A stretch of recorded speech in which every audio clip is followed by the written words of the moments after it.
அல்லாஹை வணங்கக்கூடியவர்கள் ரப்பிடத்தில் மட்டும்தான் அங்கீகாரத்தை எதிர்பார்ப்பார்கள். அல்லாஹ் அவர்களை அங்கீகாரத்தோடு வைப்பான். சஹாபாக்களுடைய எந்த முகமாவது நமக்கு தெரியுமா? இமாம்களுடைய எந்த முகமாவது நமக்கு தெரியுமா? நல்ல அறிஞர்களுடைய, நல்ல இறைநேசர்களுடைய எந்த முகமாவது தெரியுமா?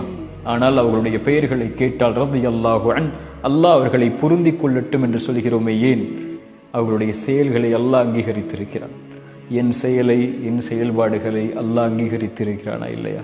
இதுதான் நான் கேட்டுக்கொள்ள வேண்டிய கேள்வி. ரப்பிடத்திலே நான் யார்? மனிதர்களிடத்திலே நான் யாராக வேண்டுமானாலும் இருக்கலாம். இன்று போற்றுபவர் நாளை தூற்றலாம், இன்று கண்ணியப்படுத்துவர் கண்ணியத்தை இறக்கலாம், இன்று பின்பற்றுபவர் நாளை தூக்கி தூக்கி எறிந்து செல்லலாம். இவர்களுடைய எந்த அங்கீகாரமும் நிரந்தரமானதல்ல.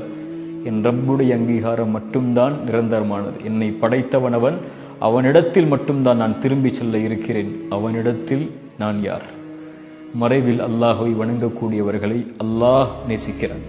அஸ்ஸலாமு அலைக்கும் வரஹ்மத்துல்லாஹி வபரகாத்துஹு.